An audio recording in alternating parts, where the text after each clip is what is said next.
We're going to get started here today. Thank you again for tuning in. Call our 855-95-BIBLE line. That translates to, if you've got a phone like I had, that translates to 855-952-4253. So we've got somebody on standby ready to take your call, and we'll go through some questions and have a good time today. So get them ready. And I want to present to you now the one and only Super Rabbi, Rabbi Tovia Singer. Rabbi, how are you doing today? It's a big pleasure to hear me. You don't have to call me Rabbi. You can just call me the King of the Jewish people. That's enough. We don't have to go through all these formalities and titles and so on. It's a big pleasure to have me on. That's fantastic. All right. Well, I have to come up with new material. Anyways, go ahead. Hey, Rabbi, before we get going, I've been asked many, many times. There's a joke that I told a long time ago somebody wanted to hear. You want to hear a really fun joke to kind of kick Oh, yes. Okay, so here's the deal. The Emperor of China had just lost his chief bodyguard. Big ninja dude, right. Okay? He was like this massive warrior. And so now he's got to do a replacement, but there's no one to a quick grab. So he's doing auditions for a new replacement for this guy. So three people come up. There is a Chinese ninja, a Japanese ninja, and a Jewish ninja. Wait, you're going to love this. Okay. So the Chinese ninja comes up. The emperor sits there before him. He says, okay, do your thing, basically. So the Chinese ninja, he backs up. He's fully dressed in his black gi. His face is covered. You can't see his face. Got the little split toe, cloven hoof feet pad. What do you call him? Ninja. Yeah, like a Ninja Turtle. There you go. Or like one of the old Chinese movies. And so he has his sword, and he reaches behind his back, and he pulls out this little black box about this big, and he opens up the black box, and out flies this dragonfly, flying all over the place. He steps back, unsheaths his sword, and he chops it. It lands into three pieces on the ground. And the emperor is very impressed. He's like, very impressive. And so then he says, okay, next. So the Japanese ninja comes up. Japanese, same thing. They look identical almost. He reaches back behind his back, and he grabs even a smaller box, like a ring box. He opens it up, and out flies a standard housefly, and it's flying around, and he stands back, and he takes his sword, and he chops it into four pieces. It falls down. The emperor is blown away. He's like, very, very impressive. Okay, next. Here comes the Jewish ninja. Jewish ninja comes up, kind of looks the same, got the whole black thing happening, got the fedora, big old, heavy and nice looking coat that he wears. He's also carrying his sword. He reaches into his side pocket, and he pulls out this really, really tiny, tiny box, about the size of a gumball. He opens it up, and out flies this gnat, and this gnat's flying in circles right between him and the emperor. And he stands back, and he unsheaths his sword, and he resheaths his sword. And the emperor's like, very ambitious. He goes, but the gnat is not dead. He goes, emperor, he says, circumcision is not meant to kill. But that's very good. Very good, man. That's like the greatest joke I think I've ever heard. Good.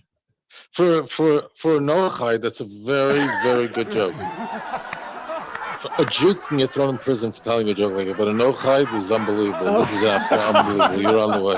Well, I'm glad you told me this. A Jew would tell a joke like this. Could you imagine a Jew would get up and tell a joke like this? No, that was actually very good. Very good. That's funny. Very good. That's funny. Well, hopefully that light. You're going to realize this, William, and that is that when you finally go to the mikveh and go through your conversion, your jokes are going to be so funny, it's going to be unbelievable. That's what happens. That's why people really convert. They go through a conversion because they want to be hysterical. That's it. The chosen thing, light to the nation. Yeah, it's comedy. Okay. That's funny. Anyways, no, that was excellent. Thank you. You're very welcome. Very welcome. I had to All right. All right. Good deal. So how are you feeling today?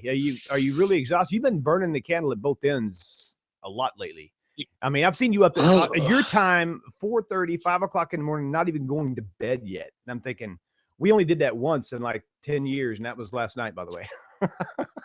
That's right. Right. Man. But what I think your listeners may not realize is that the name of the island that I'm on is called Java. And there's a reason why it's called Java, or what you drink your coffee is called Java, and that is the finest coffee in the world comes from the land that I'm on right now. So therefore, this show has been brought to you, has been sponsored by God's magnificent creation called coffee. And the finest coffees in the world come from here, Sumatra, and so on. And that's where you get your coffee from. So that's why the show is made possible. Without it, without coffee, I'd be here with my pajamas on. Anyways, see, so that's it. That is just priceless. You know, All right, there you go. I've been looking for Juan Valdez, you know, ever since that Ace Ventura movie came out with Bruce Almighty. I thought that was just so cool. That was just amazing. So, okay. Anyway, okay, Rabbi, very first topic that I want to bring out is really kind of one for me personally. This is, I've crossed over the scriptures where it says, do not make any markings in your flesh. Years ago, I got a couple tattoos, and for a long time, I was troubled thinking I need to go get these tattoos removed because I'm not supposed to make any markings in my flesh. And it really bothered me for a long time. In fact, I haven't worn a short sleeve shirt in so long that's actually high enough to see it. I've got the greatest farmer's tan ever. And I will probably always do that. But how do I need to get it removed, or can I just like ignore it? It's in the past. What's the point with that? Right. So the answer to that question is that it isn't forbidden to have a tattoo. It's forbidden once you have it already, it's forbidden to put a tattoo in your body. The Torah says that you're not allowed to cut into your flesh, and therefore it is forbidden to have a tattoo. But as it turns out, you and millions of other people who around the world who would turn to the God of Abraham, Isaac, and Jacob and are considering converting to Judaism and want to keep the Torah. So therefore it's forbidden to get to have a tattoo done. But if one has a tattoo, God does not hold you accountable for what you didn't know. So therefore there is no sin in having the tattoo. The sin is to have it, is to have one done. One other caution is there's some people who feel that, I'd rather not have a tattoo because it kind of reminds me of my old life or whatever, and whatever. Isn't it just the same to actually go get it covered up? You need to be careful about removing it, right? Because there are a number of methods of removing a tattoo, and most of the methods for removing a tattoo are actually forbidden for the very same reason that one is not allowed to have a tattoo. So the only method that is halakhically permissible to remove a tattoo is using laser treatment. Again, you don't need to remove the tattoo. Mm-hmm. However, if you feel so compelled, then you should use laser treatment as opposed to any other method. Okay? Okay, very good, very good. And for anybody who wants more in-depth details on that topic, Rabbi did there's another video where he went into some pretty good links of details on it. We'll, if you want to send me a message on Facebook, I'll find that link and paste it for you so you can get the full in-depth topic on that for you. Rabbi, thank you for that. Okay. Sure. Okay, next question. Jesus said to obey the Pharisees in Matthew 23. And he also said in Matthew 5, I think. But yeah, Matthew 5:19ish, he says, unless your righteousness exceeds that of the Pharisees. So two different places he's literally saying, way to go, good job, Pharisees, you do what they say. But and then later in another area, he's basically rebuking them. And I noticed that's where the church likes to hang up at. I did the same thing. I was like, you don't be like the Pharisees. They're wicked. They're evil. They're whitewashed tombs. Don't do like that. But then, like I said, he says elsewhere that you need to do it. In fact, your own righteousness needs to exceed that of the Pharisees, is what he's saying. So what's really happening there? Right. So Matthew 23 is a very painful chapter, a painful chapter for the Jewish people. I'm sure David Duke likes that chapter, just the Jews don't. And I am certain that I would have many cousins and many more friends. There were many more Jews in the world alive today if Matthew 23 had never been written. Because as the first gospel is moving toward the passion narrative, the anti-Jewish stomping, the anti-Jewish pronouncements become more and more intense. And Matthew 23 is where the Jewish people are held culpable for every murder ever committed in the Bible.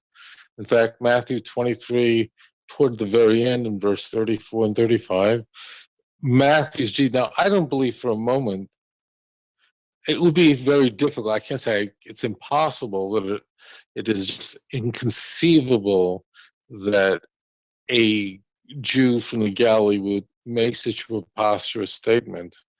But Matthew 23 at the very end, and I am going to the end to give you a flavor of it, literally charges the Jews with every murder of a righteous person in the entire Bible, where we are told that the Jews are responsible for the death of Abel. That's the first person ever murdered in the Bible, until Zechariah, the son of Berechiah. Now, interestingly, the book of Matthew made a mistake. The author of Matthew frequently makes these kinds of silly errors. I don't get into the silly errors because I don't think they're really helpful to Christians. But in fact, there are well over 20 people in the Jewish Bible with the name Zechariah. And Zechariah, the son of Berechiah, it may be said, is the most prominent of all, because he is in fact the author of the book of Zechariah, but there are many other Zechariahs in the Bible.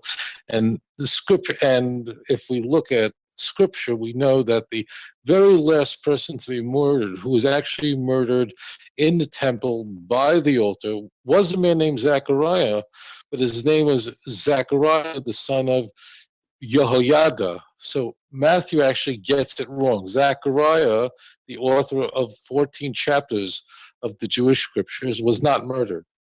But that's a mistake, that Matthew, and we don't know who wrote Matthew. When I say Matthew did it, his name could have been Bob. It's unlikely, but we just don't know who it is. When we use the term Matthew, we're just using it for convenience sake. So there is an explosion as Matthew builds and builds, accusing the Jews of every murder that's ever been committed. That's the kind of stuff you would expect to hear out of the National Socialist movement. That's the kind of material you find in Matthew 23. That's the kind of material you would expect from the Knights of the Ku Klux Klan. And in fact, you will find these quotes on David Duke's website. And if you're a Christian, I know this is offensive to you, but I just want to make this very clear.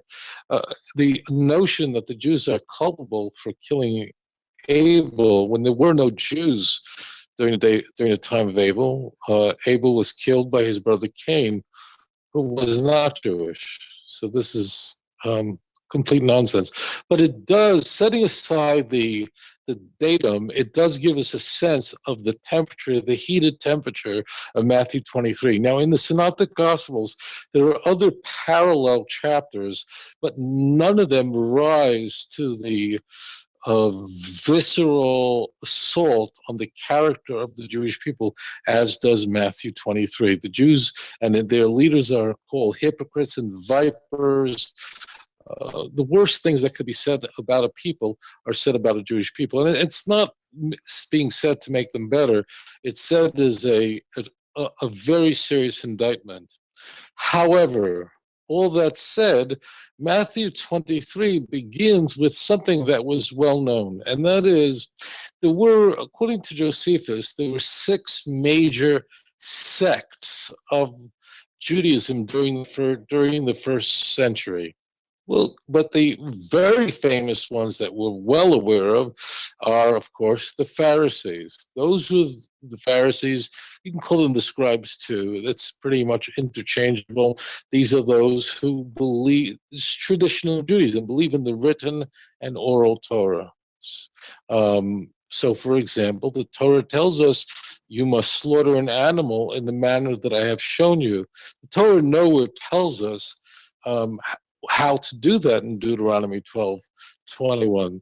The oral Torah, when the book of Exodus says that an eye for an eye, ayin tachas ayin, so the literal meaning of the text would convey that if someone causes someone else to be blind, then you have to pluck his eye out, you have to chop his hand off, right? But of course, legislation cannot be meted out unequally, and therefore, if a person who's blinded another person, there would be no way.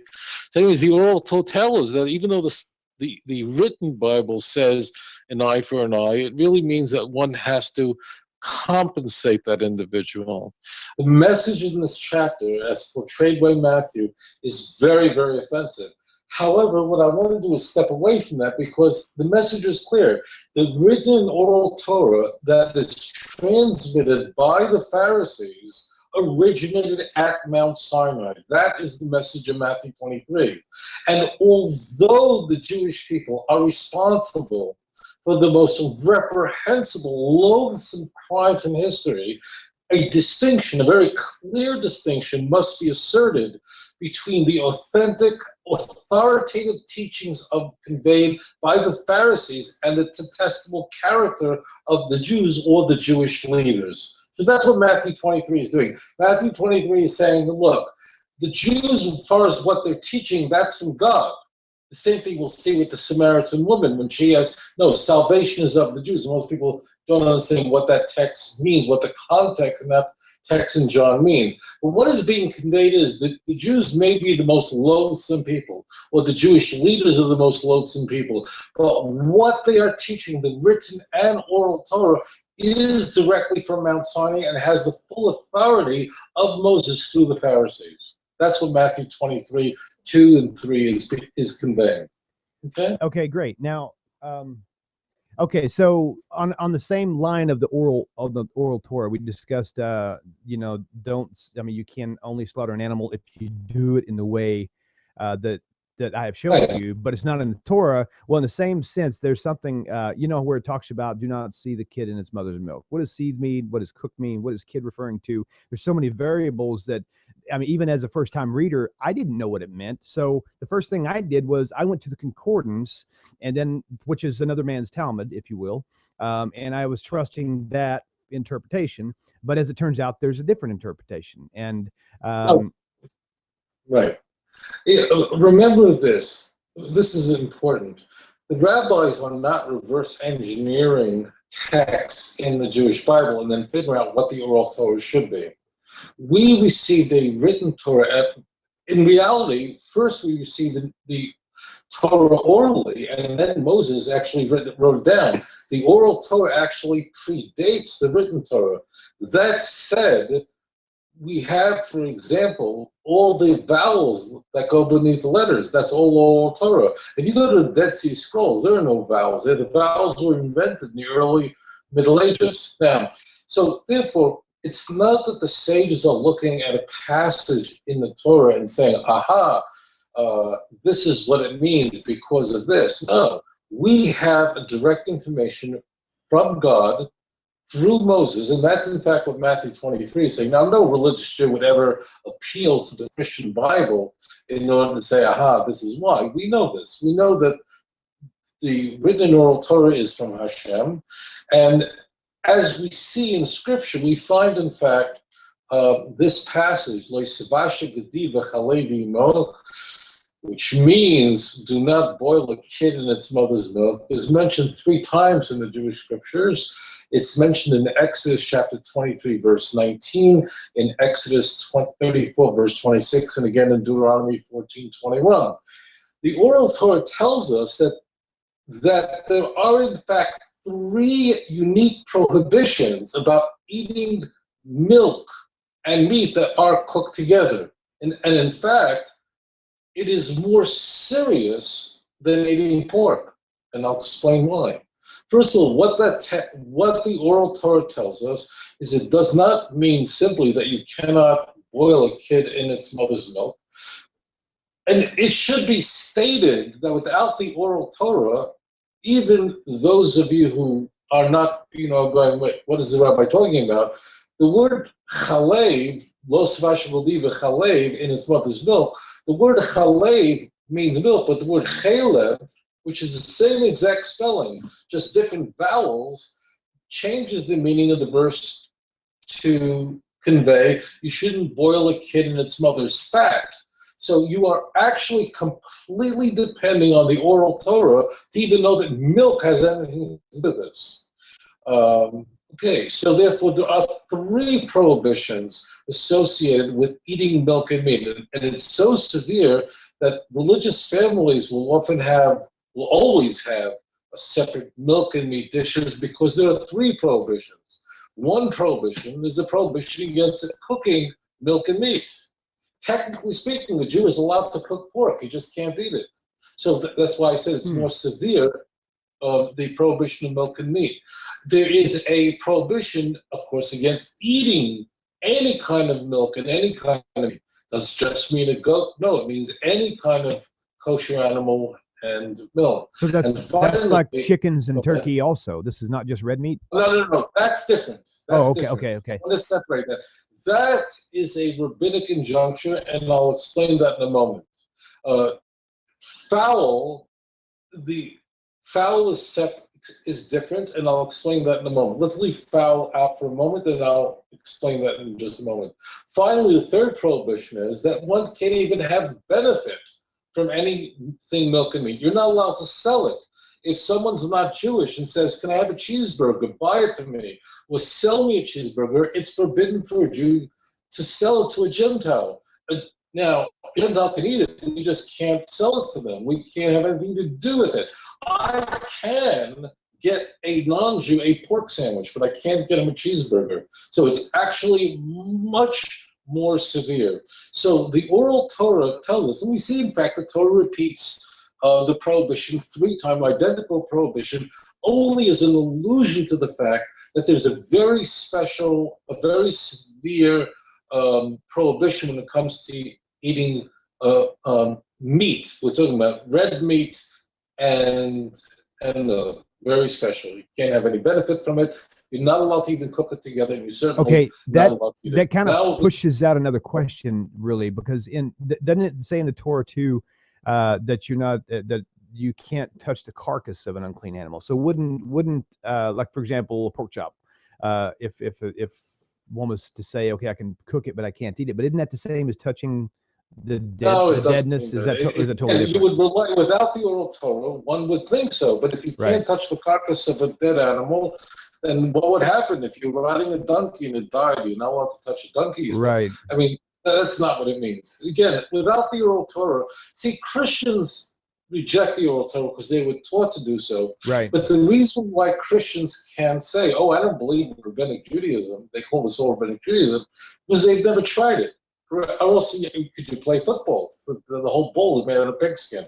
So let's move on there.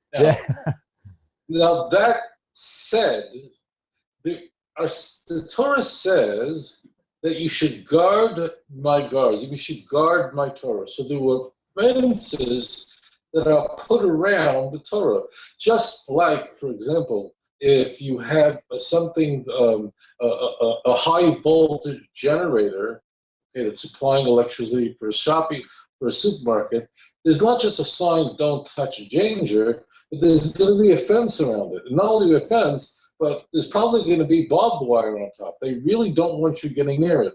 And now, here's a little tricky part. If you eat chicken and turkey, I'll bet everybody in your family has a favorite. Do you like the dark meat? Do you like the white meat? Do you want the breast? Do you like the leg? And everybody not only has a preference, but doesn't understand how the other people eat the other one, right? Other people only like the dark meat. Go, isn't the white meat too dry? Okay, so there's something that needs to be said that most people you wouldn't know unless you grew up on a farm and you had free range. The reason why the breast of a chicken or a turkey is white and it cooks very, very quickly, and unless you know how to cook well, the white meat often comes out too dry. is because these animals are kept caged or their wings are clipped or held together so that they can never use their upper part of the body. They're not using the muscles of the upper part of the body. But in fact, if chickens or turkey are allowed to fly, run around and use their chest, the muscles in their breast, in order to move their wings, in order to move their part of the body, there would be almost very little distinction between the dark meat and the white meat. This comes as a very big surprise to us because our chickens and turkey don't get to use the upper part of their body. Okay, that's important. So now, if you allow these animals to run around freely and use their wings and use their part of the body, their meat is going to be much darker, is going to cook much slower, much like the bottom, the bottoms of a chicken don't take longer to cook, and it's more difficult to mess it up than the breast meat, which you have to be very careful not to overcook, or else it just tastes really dry and stringy. Well, if it's all pretty much dark meat, it can easily be mistaken. That means foul can be, especially if you grind it up, if you chop it up, can be confused with red meat. There is therefore a rabbinic prohibition that's very ancient, that this is not scriptural, but there is a rabbinic prohibition that fowl, meaning turkey and chicken and so on, falls into the same category as red meat. Therefore, whatever is prohibited in red meat, we also will apply to fowl, but that's not scriptural. And therefore, we don't eat chicken cooked with cheese. We don't eat turkey cooked with cheese. The reason we don't is because of a rabbinic prohibition, but that is not what's called a halacha l'Moshe Sinai, which means the prohibition of eating fowl can't have milk. Okay. Obviously, chicken. What about fish? Yeah. What about fish? There's several questions for the fish, Rabbi. Yeah, you could have fish with milk. There are some people who don't. That's a custom, but you can have fish with milk. Okay, a fish question for you is this: is there a problem with blood in fish? I mean, I've fished a lot. When I clean a fish, it's like you don't really see blood. No. It's really weird. No. It's kind of a freak of nature in a way. So there's... you can kill a fish in any way you'd like. There is no form of slaughter for a fish, and you can eat the entire fish. Gotcha. And so literally, and it doesn't have to worry about being even cooked, because a lot of people like that, like salmon raw or smoked or whatever. That's a different topic. Well, you could smoke it. Just if you do smoke salmon, as an example, make sure that you light the correct end, or else, because you might light the filter, and that's Jewish humor that did work very well. I knew that had to be, because I was thinking, you know what? End. I was thinking either Rabbi Singer is smoking something, or I missed something, or it could be both. I don't know. If you smoke whitefish, just make sure you light the right end. Anyways, go ahead. That's funny. I heard cigarettes. What was it? Cigarettes and something else. Oh yeah, cigarettes and sinners. This is an old Christian joke. Cigarettes and sinners have one thing in common. There's a sucker on one end, there's a sucker on one end and a fire on the other. No, sinners inhale, or no, so smoking. I don't know. Hey, chop. Hey, they don't call me the radio chop shop for nothing. I'm the funny one here. Wait till it's a conversion, then it'll be hysterical. I'll be interviewing you, and it'll be good. That's great. That's good. Oh man. Okay. Back on topic, because I think we've got a few more little spots we need to cover before we totally get off the oral Torah. This is I've actually heard this question asked before today, and it comes up again. Is it acceptable to accept a ride to Shul on Shabbat from someone else, from like a ger, if they offer it? Can you let them ride? And with the same, in a sort of same way, instead of walking to Shul, whatever the distance is, 1.5 miles, max, or 3 miles, or whatever. The answer is no, and I'm not even exactly sure what the question is. I think you're asking me if a person's Jewish, can a non-Jew drive you to Shul? And the answer is no. It's forbidden to do that. Wow. Okay. And in fact, Yeah, no. In fact, one is under normal circumstances, one does not have a non-Jew do something that's called shvus, where there's a general prohibition. This is rabbinic, of having a Gentile do something for you that you yourself are not allowed to do. Right. So, and there's other problems. I mean, even to get into a car, the lights go on. Get into a car, the engine has to work harder. So forget about it. You cannot drive to shul or be driven to shul. Everybody knows all these numbers are, I've got them written on both sides the same. You can't really, oh, here we go. They're written on the same, like here, both sides. Okay, so there's no trick numbering going on. They're all mixed up in here. I don't know who picked what. I've got my screen downsized, and I'm going to be digging through this bowl, and everybody's clear sight without any looks at all. So we're going to draw two numbers. So sit tight. We're fixing to draw the first number. Do we have any like? Okay, I'll make up my own music. Can I rap it? I don't do rap. I'll try. That was terrible. Okay, here we go. Are you ready? Pulling numbers now. Can you hear the magic happening? That's the, oh, now I hear some music going on thanks to Mr. T. Yeah, okay. Until further notice, our sound producer's name is Mr. T. Hopefully one day he'll let us finish out the rest of that. So, okay, here we go. No looking. First number is, oh, by the way, they're all shaped the same. They're all cut on a table saw using one setting, so they're all the same size. This is the first number.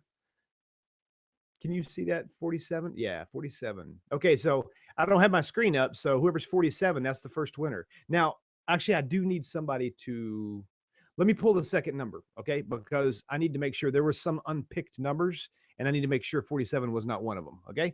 So, all right, go on for number two. That was really clever. Yeah. Okay, here we go. Go on for selection number 2. Number 7. Wow, 7's a hot number for the day. Okay, so let me check real fast and see if we have both winners there real quickly.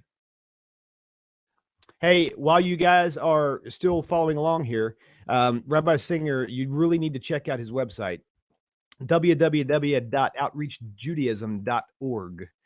I'm going to plug a few more resources for you. You need to check out also Rabbi Michael Skovac. You can find him all over YouTube. He's from Jews for Judaism, Canada, I believe.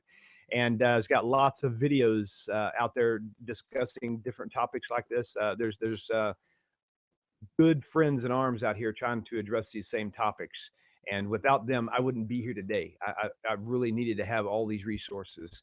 One resource that I really enjoyed was a gentleman by the name of James Wood Jr., who has a book called Leaving Jesus, and it literally is the book that every Christian should read before that they walk into the Christian faith.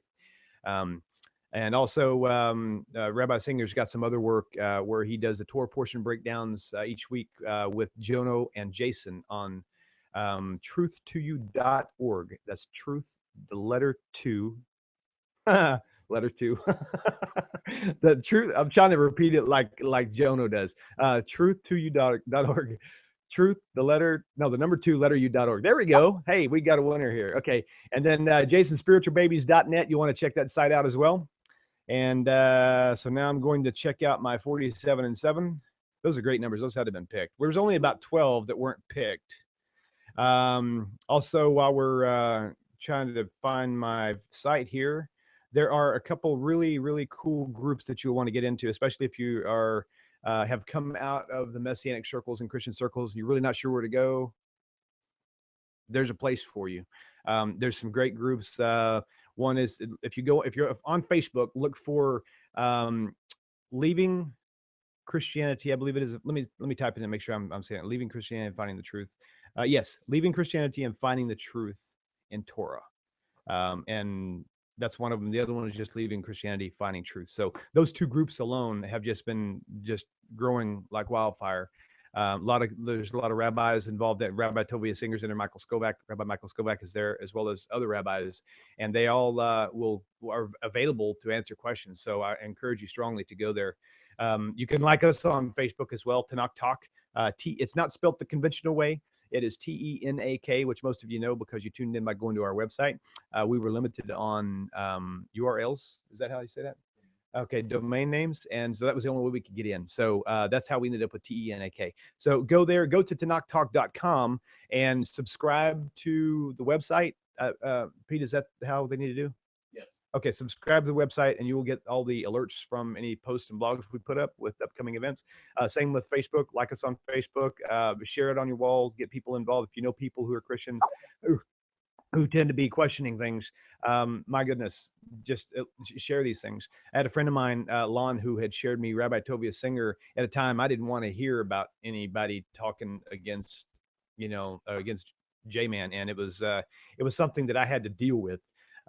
After about 6 months of having him archived in my website tabs, if you will, or my favorites, I decided one day to go back to it because the questions were compiling more and more, especially about Passover and other things, and how there was no sin sacrifice on Passover and all this other stuff. So definitely you've got all kinds of resources available to you. I encourage you completely to just keep pushing strong. Keep studying. If you need to contact people, there's many people out here you can send me an email, wil'Liam@TaNaChTalk.com, send Rabbi Tovia Singer your information. Y'all can communicate directly if you have other questions that we haven't covered on our show.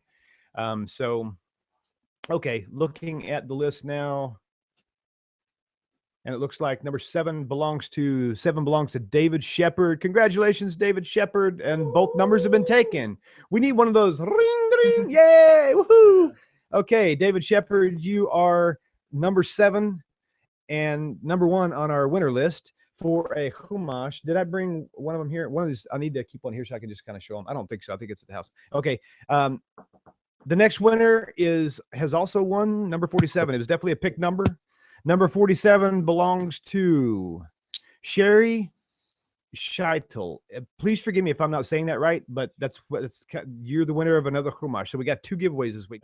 Okay, back up just a touch on the whole thing about the meat and cheese, just real quickly.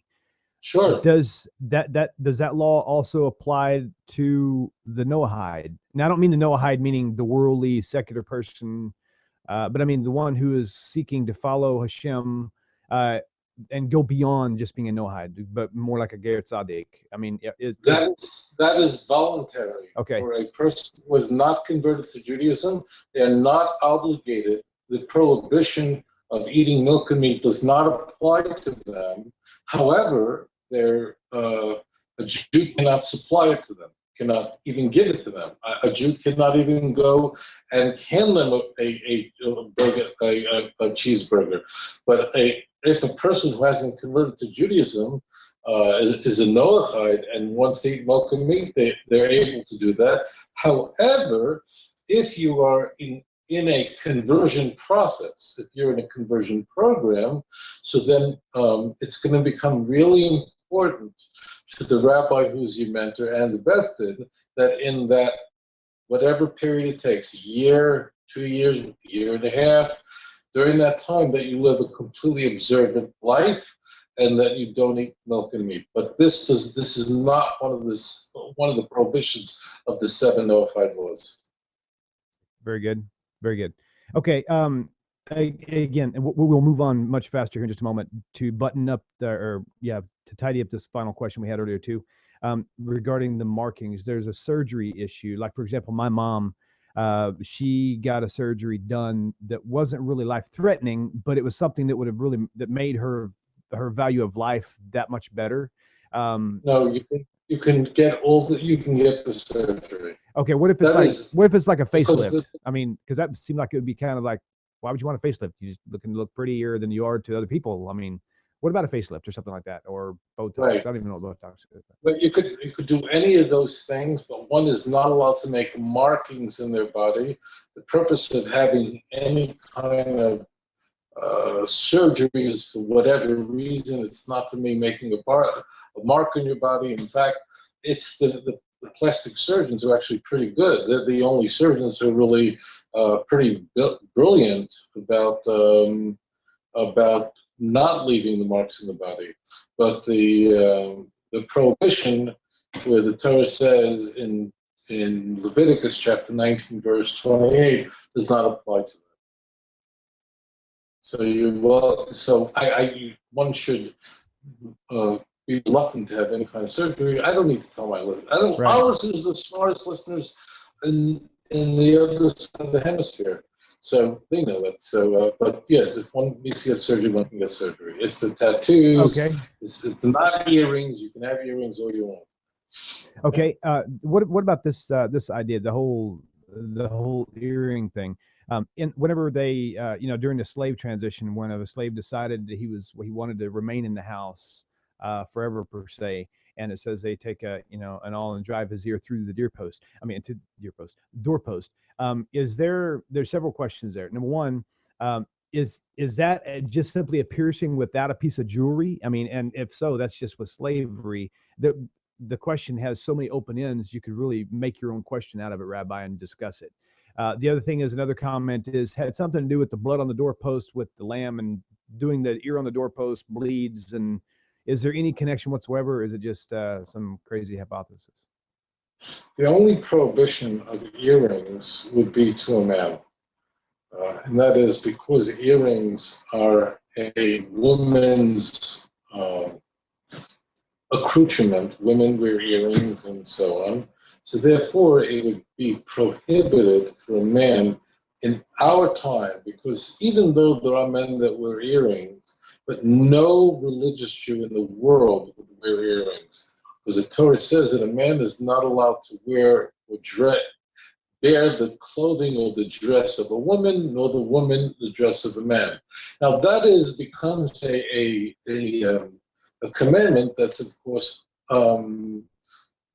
subjected to some degree, because in every culture, in every time, there is a different kind of clothing that's appropriate for men and appropriate for women. There was a time when women never wore pants. Go back 100 years ago, women didn't wear pants. So therefore, it would have been a very severe prohibition for a woman, a religious woman, to wear pants. Now, the question I would feed into that would be, is in biblical times, I mean, you could really say the same for men. I mean, they basically covered themselves, right? And if they had to go to war, they kind of made pants out of what they were wearing, right?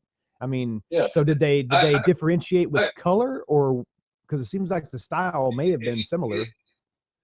Again, so that's my point. My point is that at a given time in history, depending on what the cultural norm was, a person is not allowed to cross over that boundary and wear the clothing that society considers the clothing of the other gender. That's all. That's what the prohibition is. And therefore, earrings and that sort of jewelry, specifically earrings, that sort of jewelry is still the jewelry considered of a woman. So therefore, you would virtually never, I have never met an Orthodox Jew in my life that has earrings. That's all. So now I don't know when it started, like 30 years ago, I saw men start wearing earrings, right? Not men who were transvestites. I'm talking about men wearing earrings. And I thought it was very, very bizarre. But now it's become more normative. But still, a religious man should not wear earrings. A religious Jewish man shouldn't wear earrings. You're sort of moving on to a whole different variety of questions, and that is, when it comes to the slave. So this is, I think, I just want to, even though normally I'm supposed to just answer your question, I really want to take this in a different direction, because I'd rather talk about slavery in the Bible. Yeah, for a moment. I would definitely like to hear more about that. I want to give it 30 seconds, because the key point is the Torah says that a slave is set to go free. It's time. He's an indentured servant. It's time for him to go free. He says, I don't want to leave. I want to stay. So then his ear is pierced against the door, that he should remember that, that you should be only a slave to God, only a servant to Hashem, and to no one else. That's not the part I really want to discuss. What I really, really want to discuss is something that people talk about all the time, as, doesn't the Jewish Bible advocate slavery? So the answer is, of course not. But you see slavery all over the Jewish Bible. So maybe the Jewish Bible does advocate slavery. So the answer is, the word slave is spelled S-L-A-V-E in English in the translation. So it sounds the same, it superficially appears the same, but they have nothing to do with each other. Because in 1844, if you were a black man in Alabama and you wanted to get away, you wanted to do what you could to get away from your slave master, then rather than have to live like garbage, you were subhuman. You lived out in a barn, and slaves fled their masters and were beaten terribly for that. In the Torah, people who were called slaves, again, we're using the same language, but we mean something completely different. In the Torah, a slave was somebody, an eved was somebody like Eliezer, which means you were not a part of the family. Biologically, you're not related to a family, but you were allowed to join the family in order to benefit from, as though you were a member, biological member of the family. All right, and you had then the responsibilities of the family. That was called an eved. And in fact, when Abraham was looking that his son Isaac should have a wife, he entrusted Eliezer, his servant, his slave. This is not the slaves of the South picking cotton in the 19th century. This is something completely different. The other kind of slave is the Hebrew slave, and that's the person who stole, and the person who didn't have the money to repay what he stole. So he was an indentured slave, which meant that he had to then serve out work for the person he stole from to repay his debt. That's the point I want to get into. I don't want to get, anybody can look up the text and on the other things. Well, so, Rabbi, isn't it similar now? I mean, because not the indentured slave, but or the one with dentures. No, okay, just kidding. The idea of the other slave issue aren't we doing that now? I mean, we are going to work. We're making a contract with someone else to hire us to help us earn money to pay our debt. Isn't it similar somehow? Isn't that kind of the same idea? No, because the slavery in the United States, in the early years of the United States, take even the primary author of one of the greatest documents of the American founding fathers, Thomas Jefferson's Declaration of Independence. Thomas Jefferson owned hundreds of slaves. Okay, those slaves were not free to go. Now, Thomas Jefferson happened to be one of those people. It's kind of a dichotomy. He was a brilliant man and so on, and he did speak about and write about his opposition to it, but he happened to have owned a few hundred slaves. That is immoral. That is sinful, because these people were not free to go. These people were property. A black man, a black woman was 2/3 of a white person. They didn't have the rights of a person. In Jewish law, if you had an eved in the Torah and there was only one pillow in the house, you know who got it? The slave got it, the servant got it, Eliezer got it, the eved got it, not you. If there's only one mattress in the house, the eved is the one who gets it. And in fact, there are all kinds of, the problem in the Torah is, you can see, this is the point I want to bring out, because this is what the question that is addressed to me frequently. If you notice, the problem of slavery in the Jewish Bible is not the oppression of slaves. It's that slaves love being a part of the family. That's what it meant. It meant you joined the family, although you weren't biologically connected to the family. You had the responsibility of other family members, and in addition to that, you had the benefits of other family members. In fact, your benefits exceeded that of other members of the family. So it's not slavery of Alabama in 1844. That's the point I want to make. The problem with the Torah was not, like you read Huckleberry Finn, Mark Twain's Huckleberry Finn, where you have, slaves who are on the run. No, the problem is slaves saying, I don't want to go. I love my master. I don't want to go anywhere. That's the point. We can leave the other point, because I'm sure there's a million other questions. That's the key point. They have nothing to do with each other. In fact, when God came to Abraham and said, out of you will come a great nation, Genesis 15, Abraham said, you must mean Eliezer, who's my Eved, who is the Damascene. And God says, no, that one shall not inherit you. It will be the one who will come from your loins. So therefore, a person who was an Eved means that a person was a member of the family. That's what it meant. But no, it doesn't mean you're hiring someone, because if you hire someone, that person has the right to quit, the right to, just to walk away, and they're not a part of your family. It's different. And then certainly in slavery, and European slavery, which is a horrible sin and a horrible crime, they were subhuman. They had no rights. They were property. Forget about that. Okay. Right? Yeah, that's fine. Wasn't there something about a Jew hiring another Jewish girl per se, or whatever? You know how a father may sell into slavery their daughter because of some major debt. And then I'm just pasting a scenario here and you can correct my understanding of it. Well, let's just do this. He could not do this against her will. It was, this is an important point. And then let's move on to another topic. Okay, very good. It's not like today where there's a welfare state. It's not like today. Like, why was there polygamy? Why would there's a need for someone to become an abbot? So when I teach history, when I teach TaNaCh, or when I teach the history of the church, lahavdil, the greatest challenge that I find is that we're thinking 21st century. We're thinking, you can get a job, you can be out there, you can work, you can get yourself an apartment, you can live out there. There's the FBI, there are the police, there's state police, there are local police officers, there are federal police. Well, that's not the way it worked in the ancient world.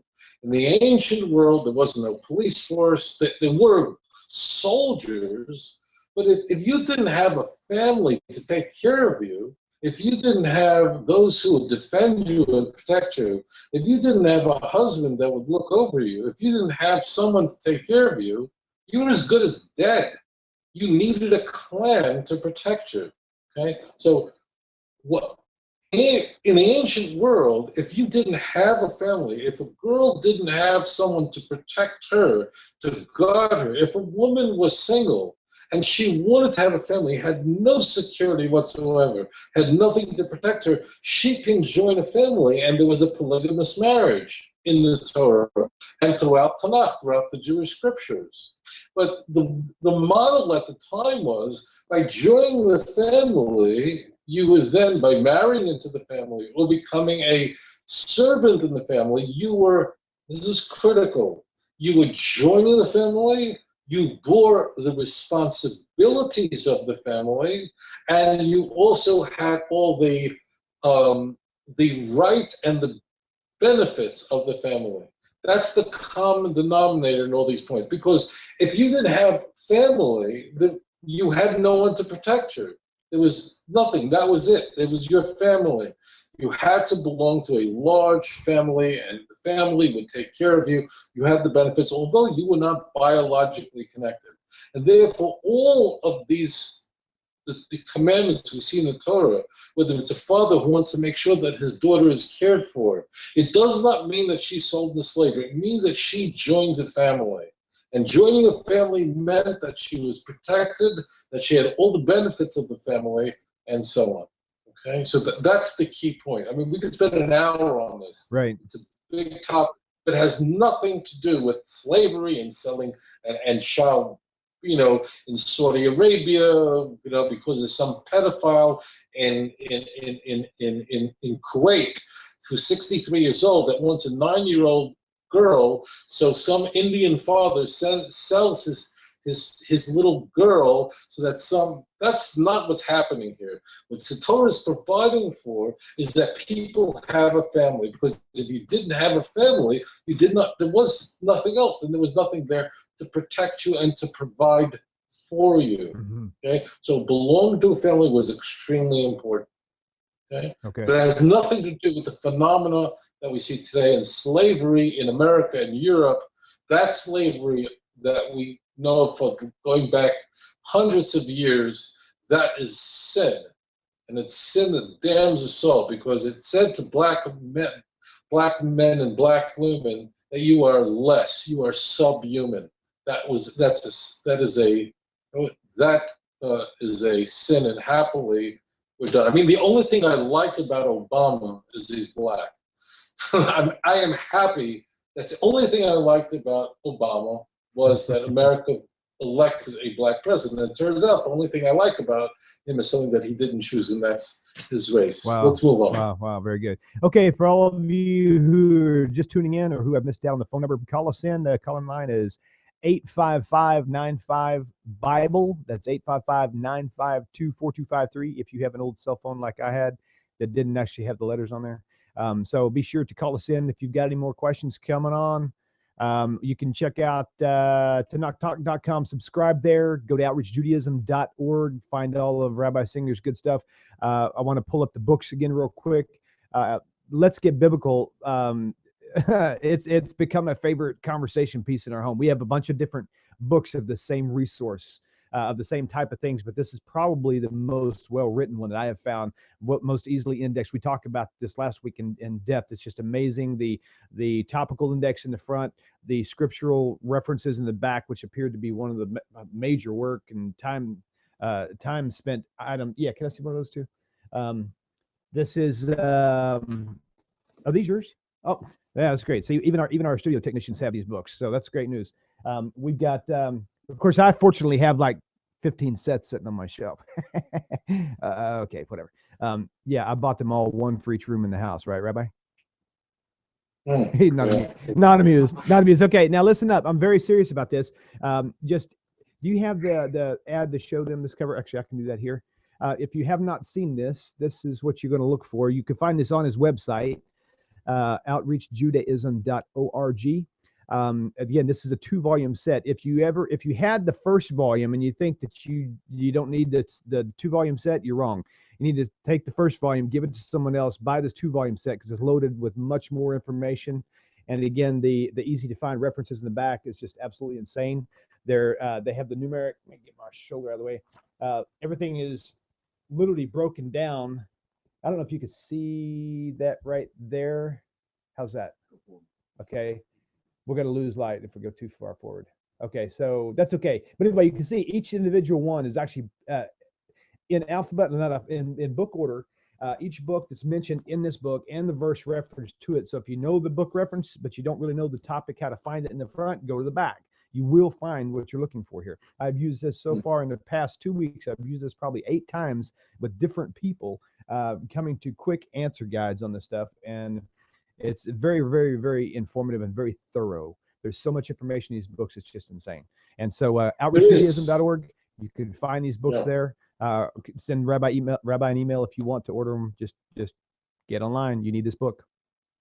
Yeah. One thing I should say is the oral law is something that people struggle with. There's an entire chapter, a very extensive chapter on the oral Torah and the attitude of the church towards the oral Torah in volume 1. I want to say something that's rarely said, and I think it's important that I share this with you. People coming from the church very often have a problem with the oral Torah. First of all, they don't really know what it is. It's understandable. And the second thing is that when people come out of the church, they don't just leave in a moment. It's usually a very slow process. And they begin to apprehend, Christians begin to apprehend that something is not right in the church and its teachings. And it's not that there are mistakes, it's that the teachings are not of God. But it's a very slow process. By the time someone leaves the church, what often happens is they're so burnt out because they've trusted their pastor, they've trusted the elders in their church, and all the love, we love you, and we love you, we love you.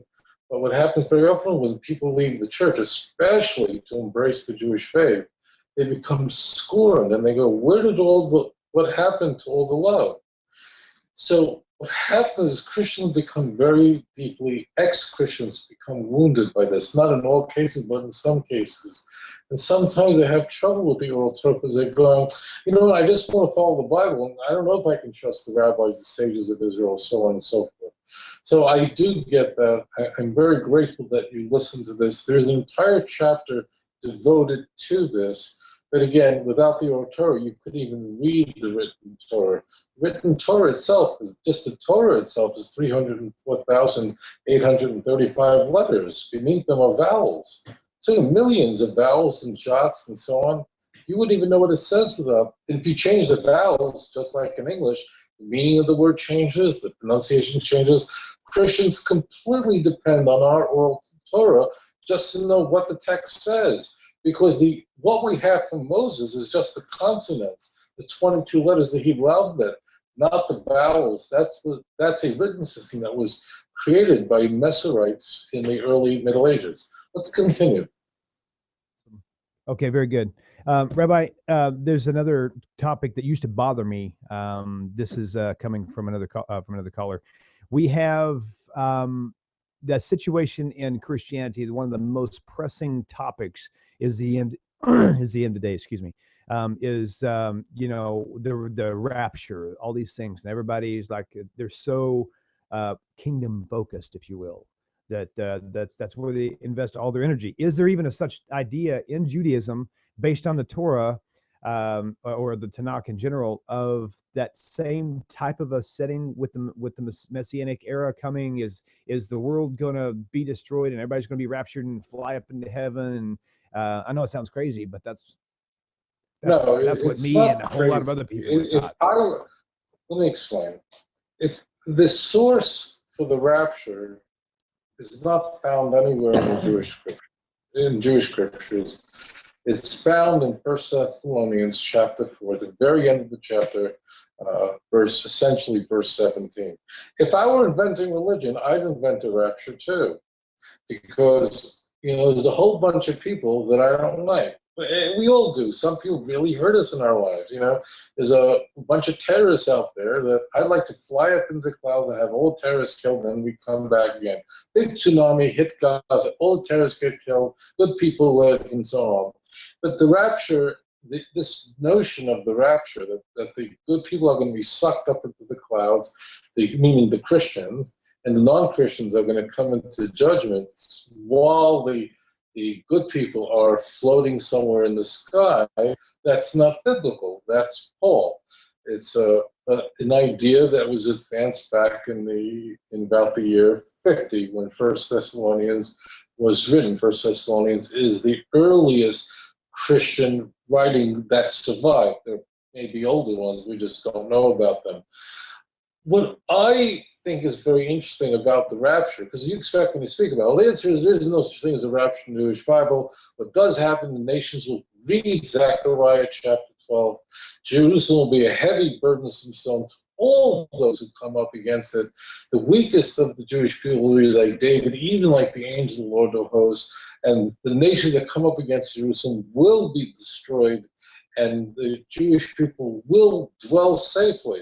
That will be the safest place to be, is Yerushalayim. If you're listening to the show and you're in Oklahoma, you're in Houston, you're in Denver, you have no covenant with God.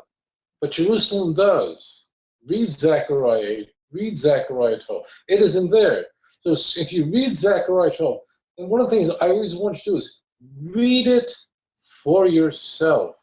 So there's a war that goes on here on earth. Nations will come up against Jerusalem to wage war against her, and So is that kind of the apocalyptic idea that maybe they're kind of fascinating on or fixating on? Okay, we have to use the word apocalyptic idea. Apocalypse is a Greek word. It just means revelation. That's all it means. In fact, that's what the word Revelation, book of Revelation, is about. So just let's use the word end time so we're really clear about this. TaNaCh tells us that what you're seeing in the news right now is what is going to unfold. Edom, the arch enemy of the Jewish people, the children of Esau, along with Yishmael, they are going to go to war against Jerusalem. That's what we're seeing now. Those are the two parts that will be cut off in Zechariah 13, 8 and 9. There'll be many of them that are among these nations that will choose the God of Israel. And that's the third part. Read Zechariah 13, verse 9 for yourself. They're going to say to God, you are my Lord, and Hashem will say, you're my people. He's going to refine them as fire like gold, and they will be a part of the final redemption. But if you look at these passages, take two sections, there are more, but two that are very clear or are very graphic. Particularly, I have in mind Zechariah chapter 12, 13, 14, Ezekiel chapter 38 and 39. Those are very clear end-time prophecies when nations come up against Jerusalem in the final war, what is called Milchemes Gog uMagog. Okay. The nations will come up against Jerusalem. There's no one getting sucked up into the air. Yeah. I want to just, one point I should make here, if you have the moment. Absolutely. Okay. What I think is very intriguing is that it's very clear that the early Christians thought that this was going to happen, that this God's kingdom was going to come and Christians were going to be sucked up into the clouds now, meaning 2,000 years ago.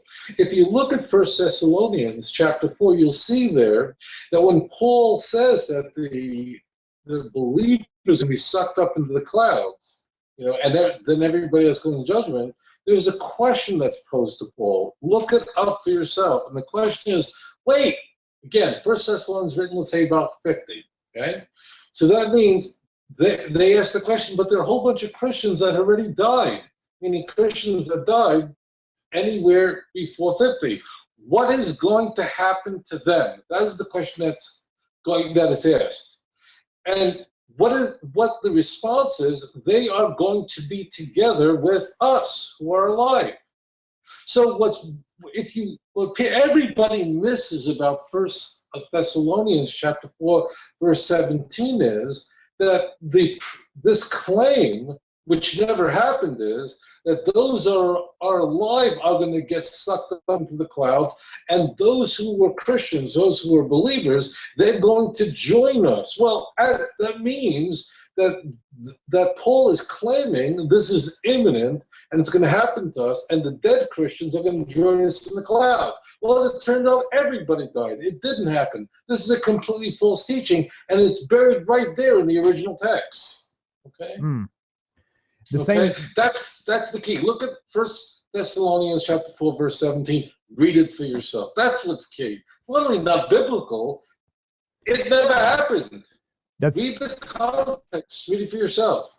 Yeah, that's the same thing that happened, again, to recap, with Jesus saying that surely, you know, there were some of you standing with me today who will not taste death until they see the kingdom of heaven coming in its glory. And of course, just if they always have that backup plan, which is why the second coming, as you mentioned before, got pushed into play, because they realized that it wasn't happening anytime soon. So that's the only obvious answer. I'll do it when I get back. Yeah, that's what I'll do. Okay, so with that whole thing didn't happen. They all died off. Their entire generations died off. And again, if it was metaphorical for a day is like 1,000 years, well, we're in 20. What is this? Yeah, 2015. So it's 2,000 years. Technically, 2 days passed, and so in Ezekiel, doesn't it specify, Rabbi, that in that day, over and over and over again, not in a different day, but in that same day, in that same period of time, not in a second coming per se. No, there's not. Let's take out the word per se, because that's a needless modifier. Okay. A time period does not determine when the Mashiach comes. This is very dangerous talk. And we find in the book of Daniel a curse upon those who actually try to make such calculations. The question is, why is there such a prohibition, a very severe prohibition, a curse against those who would seek to use calculations to figure out when Mashiach comes? The text should say, look, it's stupid to do that. It's a mistake to do that. It's a hopeless adventure to do that. Why is there such wrath against somebody who would actually make calculations? And the answer is that if you're saying that it's a date, that when he'll come, you're going to war with God. Because Isaiah 59, verse 20 tells us what will trigger the Messianic age. Isaiah 59, verse 20 tells us, Uvo l'tzion goel, that a Redeemer will come to Zion, the Shavi Yaakov, to those in Jacob who have repented. So the Bible tells us that it is the repentance of the Jewish people that will trigger the Messianic age. Therefore, if you say it's a clock, it's a watch, it's a calculator, it's something made by Texas Instruments rather than made by Isaiah, you're saying Isaiah is a liar. Now, it is true that there is an end where after 6,000 years, according to Jewish tradition, that's the last possible time. We're not quite there yet. We're a couple of centuries away from that. However, what will trigger the redemption is the repentance of the Jewish people. Incidentally, Paul cannot abide by that. And if you have a Christian Bible, do compare Isaiah 59 verse 20, where it specifically says that the redemption will come when the Jews repent, do tshuva. Now, could Paul leave that passage intact?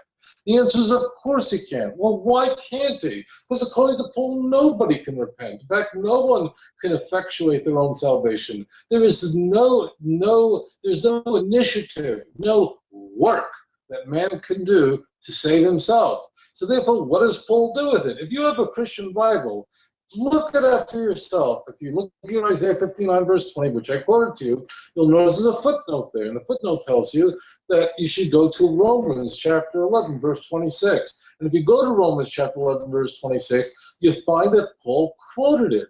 You go, whoa, Paul quoted it. That's ridiculous. That's impossible. How could that be? What's going on over here? Well, as it turns out, Paul misquotes it.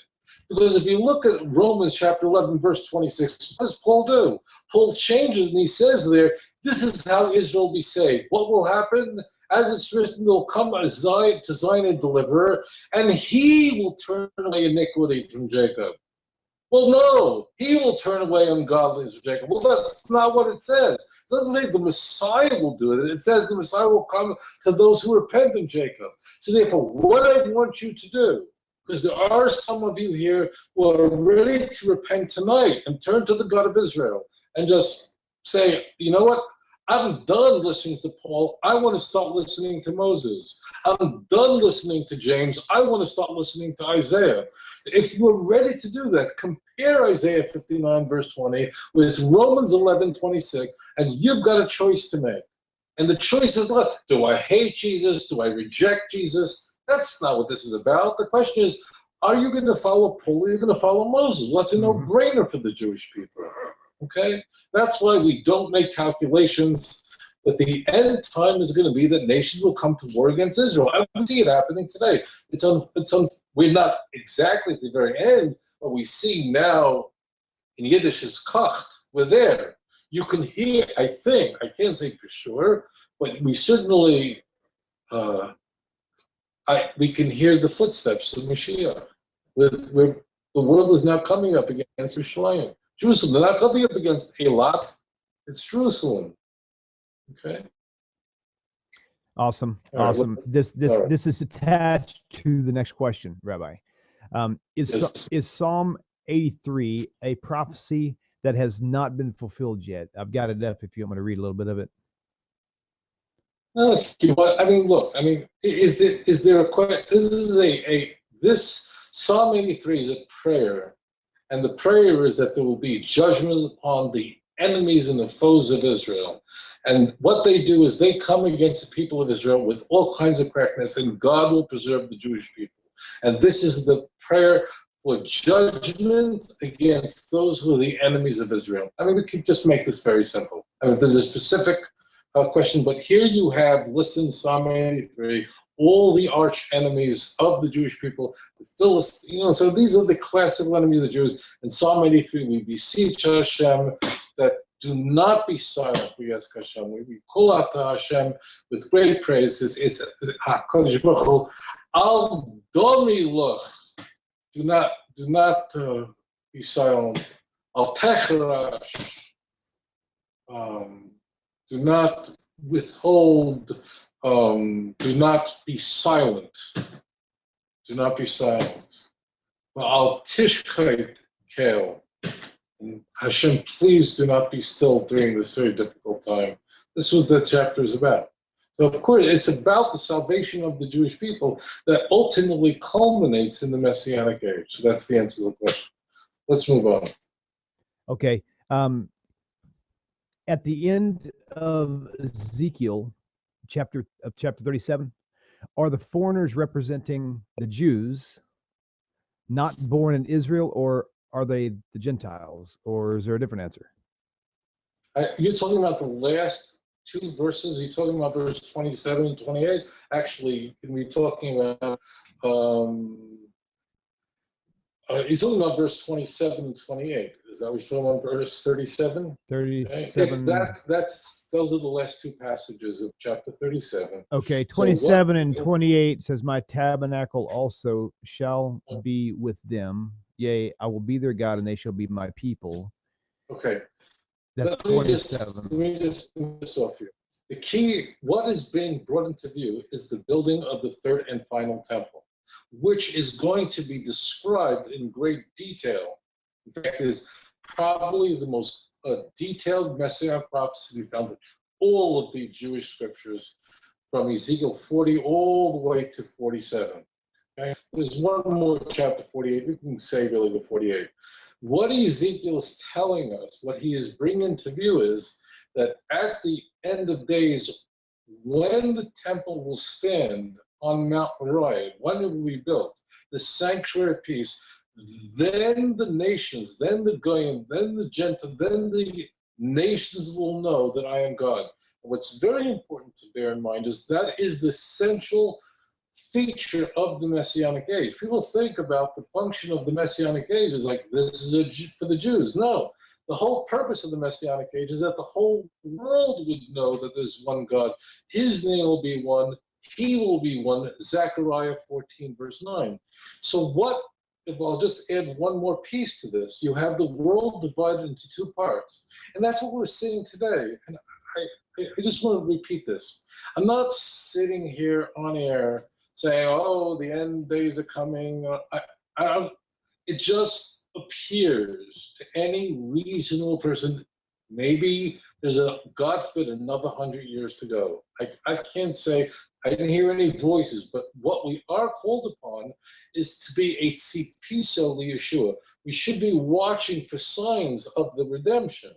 And clearly, when we see the nations coming up against Jerusalem, and Israel has returned to the land of Israel, and you turn on the nightly news, and at least 11 minutes are devoted to Israel and the Middle East, we haven't lost our minds. The world is obsessed now that the Jewish people have returned, and Edom and Yishmael are trying to stop it. And what we have is, we have the nations. Jerusalem is everything. That's the key. Jerusalem has to be the capital of Palestine. Why Jerusalem? Well, the Bible says that's going to be the central thing. In fact, in Messianic prophecy, the land of Israel really is referred to as Jerusalem. The mountains of Jerusalem, they'll go up to Jerusalem. The nations will come Jerusalem, Jerusalem. It's all about Yerushalayim. So you have a war between those, I don't know how much time you want to spend on this, but those who are from the nation of Gog, which means those who trust in a roof, who trust in a concrete steel-enforced roof. What does the word Gog mean? Nation called Gog? What is Gog? Anyone wonder, like, what does Gog mean? Well, Gog is a Hebrew word. It means roof. The people of the roof are going to come up against Jerusalem. And who are the people who are in Jerusalem? It says there, describing the Messianic age in Daniel chapter 7, verse 13 and 14, that one who's like a man, it says like a man because the others are like a beast. It follows the four other creatures that come to you. These are very ecstatic visions of the four kingdoms that subjugate the Jewish people for the Messianic age. And he comes on the clouds of heaven to the faithful. He comes to the Ancient of Times. He comes to Hashem and so on. And nations will serve him, follow him. Now, the key point is that why is he coming on the clouds of heaven? What does that mean? What, he needs clouds? Like, what kind of thing is like he can't walk? He's like flying, and if he's flying, like without clouds, he'll fall down. But clouds, water vapor, water particles in the air are going to hold him up. What does that mean, clouds? What does that mean? Is that just something? That's an extension of him walking on water, of course. Yeah. So what that is what are the clouds of heaven? Yeah. The clouds of heaven is what protected the Jewish people in the wilderness. Mm. For 40 years, it was the clouds of heaven, the Ananei Yaakov, that hovered over the Jewish people and protected them from the elements. Without it, they'd be dead. I'm in Indonesia right now. It's a warm country. We're only 6 degrees off the equator, but it's also tropical. You don't burn up because there's lots of clouds here. If you've ever been to the Sinai Peninsula and there's no rainfall, and there's no cloud, you could die real fast of heat. I mean, you go in the Sahara, you probably won't even last a day. So the clouds of heaven means that which protects the Jewish people, but is something that should not be able to protect the Jews. Why should clouds protect the Jews? So you've got a choice. Are you going to trust in the roof? Are you going to trust in that thing made of concrete and steel, which logically should protect you? Or are you going to trust in the clouds of glory that protected the Jewish people in the wilderness? So you have a war between two people with two different ideologies. One are the people of God, the people of the roof. They don't trust in the clouds of heaven. They trust in steel, in cement, going against those who trust in the clouds of heaven. And therefore, the Mashiach is going to come, the Messianic age is going to come on the clouds of heaven to the faithful. Why? Because they trust in the clouds of heaven. And now, my holy brothers and sisters, listen carefully. What does it say in Zechariah 14? What festival will the faithful celebrate when Mashiach comes? What does the Bible say? Chapter 14. What will the Jew and Gentile celebrate together when Mashiach comes? What festival will they celebrate? The festival of Tabernacles. Why Sukkot? Because what do we do at Sukkot? We go inside of a booth that has on it the schach, which is just bamboo or just loose leaves, things that can't protect us like clouds, that represent the clouds of heaven. Read the 23rd chapter of the book of Leviticus. You'll see that that's what the clouds are, and that's where we're supposed to sit in booths. Well, now everything makes sense. So those who are the people who trust in the roof, the material world, go to war against those who trust in the God of Israel. Those who trust in the roof will be destroyed. Those who trust in the clouds of heaven will celebrate the Festival of Tabernacles when the Messianic age comes. Got it. That's just delicious. Let's move on. Okay, excellent. Here's the next really, really smoking hot topic. Does hell exist, Rabbi? There's lots of references in the New Testament, and I notice when you look at each one and you click on their Greek reference, the word defining them is different, like Gehenna, and one is something else. But there's more importantly, it's definitely got the whole fear factor thing happening, because so many places I'm reading right now in Matthew. Matthew 23:33, he says, "You serpents, you generation of vipers, how can you escape the damnation of hell?" What could he possibly be? I mean, is there a lake of fire where Satan and all of his angels are going to be burned up? Okay. So the answer is yes, of course there's a place of hell. If there were no hell, there would be no justice in the world. Okay? But TaNaCh spends almost no ink talking about it. So just for a moment, if there was no reward and punishment in the world to come, there would be no justice in the world. Because as it turns out, Anne Frank was a teenager and she died in a death camp. Okay? And as it turns out, Adolf Hitler was able to commit suicide with his bride, Eva Braun, in a bunker in Berlin. Now, if there's no heaven and hell, then this girl died. The lights went out. And Hitler, lights just stopped, and there's no recompense for his iniquity. So the answer is, of course, there is, but it's none of your business. This is very important. Now, I want you to listen very carefully.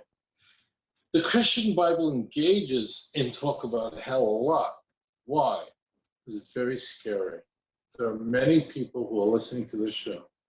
There are certainly many of you who hear my voice right now have family members who are very intelligent in every other aspect of their lives. They make very wise decisions. They're very thoughtful people. When it comes to considering, should I believe in Jesus or not, cognitive faculties seem to recede sometimes, or even shut down completely because they're terrified of going to hell. The TaNaCh never threatens us with heaven and hell. Never. Now, God does warn us and threaten us and identify himself and who he is and why it's important to be faithful and loyal to him. But he doesn't think he's going to go to hell. You know why? Because you can't test it. It means, how do you know if you might go to hell for being a Christian? If Jesus is not God, the second person of the triune God, and you're listening to the show, if you plan to stay a Christian, shut this show off now. Mm-hmm. Shut it off and do not listen to another word. Because if you listen to this and you see, if you look up and you realize that, you know what? Rabbi Singer is teaching, I'm seeing in the Bible, everything he's saying is true, and you continue in your sin of worshiping a man as God, it's very serious. Those Christians who don't know any better, Hashem doesn't judge them for what they don't know. If you go just entertaining yourself as a Christian, and I'm not saying leave Christianity, but at least consider it, really stop listening to the show immediately. Mm-hmm. Indeed. Hashem will require it of you. Now here, listen carefully. Heaven and hell can't be tested. So of course it works on Christians. People are terrified of death. They don't know what happens on the other side of the grave. It's horrible. And one of the worst things about dying is not so much that you get tapped on the shoulder and told that you have to go. What's, I think, for many people hard to deal with is that the party keeps going on without you, that everyone else gets to stay alive. And that's really hard for you because they're going, I have to go and the party keeps going. Listen carefully. So this frightens people, it scares people. And the problem with the threat of heaven and hell, the threat, that's to be separated from the reality of it, is that you can't test it. What could you do? Could you go to Home Depot, buy a shovel, go to the cemetery, dig up a grave, open the corpse and say, hey buddy, what happened? Nothing. You can't test it. If Jesus is not God and you worship as a God, you're very much placing yourself in danger. The thing is, you can't test it. So what does the Torah say? When God introduces himself and says, this is who I am, what does he say? What does he say in Exodus when God presents? He says, I'm not the God who's going to send you to help and Elohim. I'm the God who took you out of Egypt. I'm the God who you passed through the sea. I'm the God who you walked under the cloud, who protected you throughout the wilderness. I will be I will be with you through all times. You are an eternal nation, and that can be tested.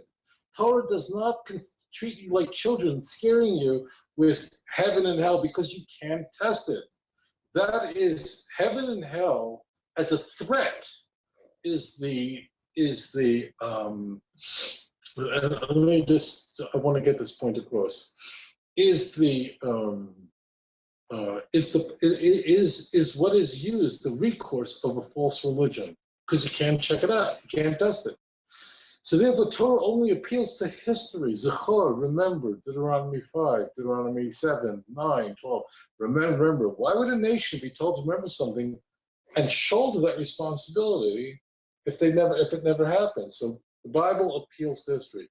That said, there is a place, hell, but we can't any more understand what hell is than a baby, an unborn baby can understand what Mozart is. I mean, it's a spiritual place. It's a spiritual place, and it's a place of a certain type of agony.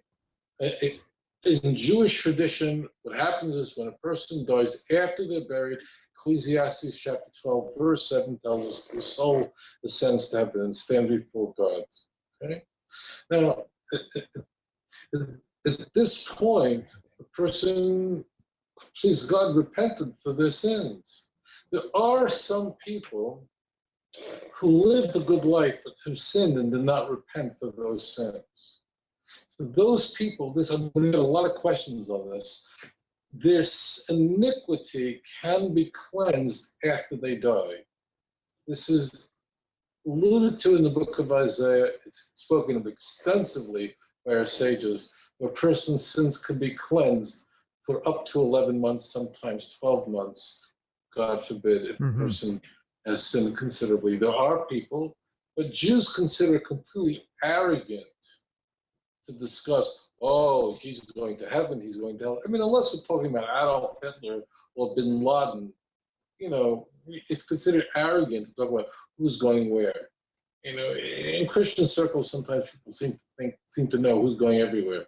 Well, Jews don't talk that way. It's just no. So, but there are those whose lives are utterly wicked, and I mean, you could take those. That means they had to know what they're doing. They did it not for temptation, but because they went to war against the God of Israel. They have no place in the world to come, and they exist in a complete separate detachment from God, which causes agony.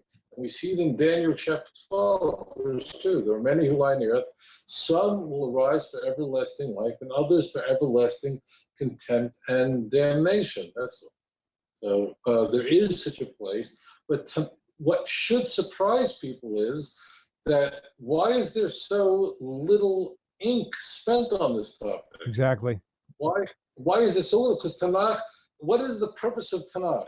The function of the Jewish scriptures tell you how to live your life today.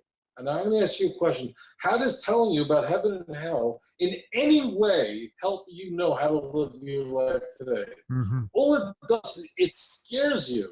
It scares the pants off you, that's all. But you do have, for example, you can in Isaiah 22, verse 14, we do have allusions to this. That a person's iniquity may be atoned for after they die. But if you notice, there's like one passage on it. It's Daniel 12. There are a few. There are a few passages about this. There is a passage about the resurrection in Isaiah 26, verse 19, that those who lie on the earth, the faithful, will resurrect, that the earth is only a temporary dwelling for them. But notice the passages that we're discussing. There's not a threat. In Aramaic, it's agav orcha. Aramaic means the prophets happen to mention it. In our rabbinic literature, now sacred literature, there is more discussion of this. So therefore, yes, of course there's heaven and hell. If there was no heaven and hell, there'd be no justice in the world. There are wicked, evil people that die when they're 80 years old, and they are wealthy and they live well and so on. And there are people who are faithful who live very difficult lives. So where is the justice in the world? Without heaven, if there is no punishment or reward, then there's no justice in the world. So, but all we see is to the grave. We cannot see beyond the grave. And the Torah is not going to talk about things that you can't apprehend. It will mention it, but will never threaten you or call you into obedience by saying, I'm the God who will send you to hell. Look at the book of Exodus, the Parshas Va'era, which we're engaging in now, and look at the first chapter. Look at Exodus chapter 3, when Moses asks, what is your name? What does that mean? I am the one who is with you, and I'm going to be with you. Not I am. That's Christian. Means I'll be with you. I'm the God who is with you. That's how you know he could trust you. The Jewish people, are we still here? Yes. Any of you know any Viskovs or Moors? They once were a great and mighty nation. Babylonians are gone, disappeared. Why? They had no covenant. God kept his promise. And God says, watch the promise. Doesn't get involved in heaven now. You won't know what it is. Is there such a thing? You better believe it. In fact, heaven and hell is more real in a sense than this world is. Because in heaven, in the afterlife, there is no veil. There's no blandishments from Satan, so everyone sees the truth. Because actually, this world is called an Olam HaSheker, a world of falseness. Things we're not sure, unless you have the Bible in front of you, you could be fooled. But it's not going to discuss it because TaNaCh was written for one purpose, and that is to teach you how to live your life. And there is nothing about heaven and hell that is going to contribute to that source of information. But of course, in the New Testament, it's constant. 2 Thessalonians chapter 1, verse 8, eternal lake of fire. gnashing of teeth. I don't know what the gnashing of teeth is, but it sounds really scary. But if that's the purpose of it, very good. Right. So that you would think. Let's continue on next question. Okay, this we're going to wrap up with this question here. So we're coming up on a good 2-hour slot, and I think this is really an excellent one to close on. What should, which kind of goes on to what you were talking about. Why do we have the Torah? To give us instructions on how we should live. With that thought, what should a Noahide's religious life or just lifestyle look like now that he or she is no longer Christian or Messianic? What are the main things that should change? So let me answer you in a way that I don't think the listener anticipates. And that is, you should look at Messianic prophecy, and that's how you should know. I do a lot of shows. I don't know what show I say what on. But Messianic prophecy tells us what the world should look like in an ideal state. Do you get what I'm saying? So if Messianic prophecy tells us that Gentiles are to come to the Jew and say, teach us about God, that doesn't mean that type of behavior should only begin when the Messiah comes. It means that's the ideal way to live for a Gentile in any state, in any epoch of human history. So the first thing is that the Zechariah tells us that Gentiles are supposed to be coming to Jews. And Isaiah tells us the role of a Jew is to be an Or L'Goyim, a light to the nations, Isaiah 49. That means that Gentiles are to be learning from the Jewish people, from the sages of Israel. And I don't mean learning from the Jews who write for the New York Times. It means from Torah Jews.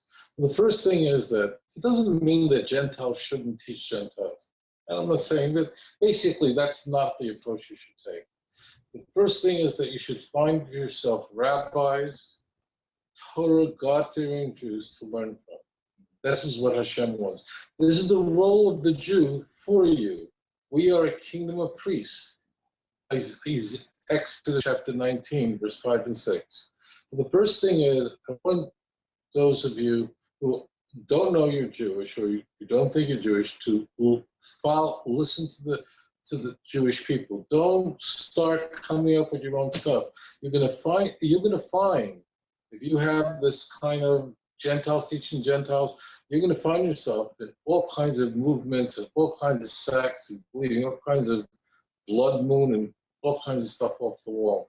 Stay focused on the Jewish people and learn from them. The second thing is that there are commandments that are for the non-Jew.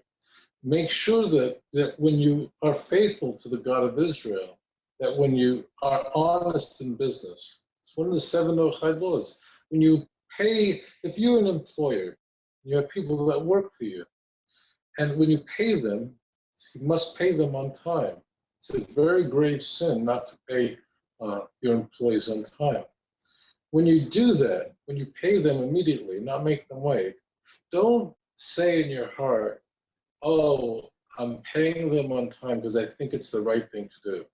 If just once in your life, you go to Walmart and you hand the girl a $100 bill for a $22 item, and she hands you back 20s, but she hands you back 5 20s, instead of, 3 20s, whatever. It means the 20s are stuck together, and now it's up to you because those 20s are new bills and the girl didn't notice it. She gave you too much change, and you're standing there with that dilemma. I can kind of use that extra $40 of these crisp bills, but it would be theft. Right. Indeed. Do this. Say this. Say this. Say, I am going to give back that money. Why? Not because it's right to me, not because of my conscience would not be able to abide if I did return money, but because the God of Israel commanded me to be honest and not to steal. If you do that even once in your life, you have given God a kiss. That's how to be a Noahide. Beautifully said. Beautifully said. Well, Rabbi, that's going to wrap it up for us. I want to thank all of our viewers and callers for calling in. We did have a few calls that we weren't able to get to. Sometimes when we get an overload of calls, it just sort of disconnects because it's overloaded. Don't know how to fix that yet. We're working on that. So don't get discouraged. Keep calling in. We received a lot of good phone calls late, a lot of good questions. Join us next week, same time, same place. Unfortunately for Rabbi Singer, it's when we finish up, it's usually about 2 o'clock in the morning. So sleep well, my friend. I will be speaking in Houston, Texas. In yes. February, just so those of you know, so you're yes, indeed. Yes, indeed. Rabbi, I am going to most likely be joining you there. I'm going to come up there and maybe even have Justin and whoever else wants to come. We'll bring a crowd if we can to support you. You guys really need to come check it out. It's a great place. I believe it's going to be at Rod Bryant's at Nativ, right, Rabbi? I'll be speaking at Nativ. I'll be speaking at the Limud conference, a whole series of lectures. Follow me on Facebook. Excellent. Beautiful, beautiful. Very good. Join us on Facebook. Rabbi Singer, you can find him directly. Type in his name in the search bar. You can find TaNaCh Talk at Facebook also, or go to TaNaChTalk.com and subscribe to the website. Meanwhile, until next week, Shavua Tov, and y'all have a good one.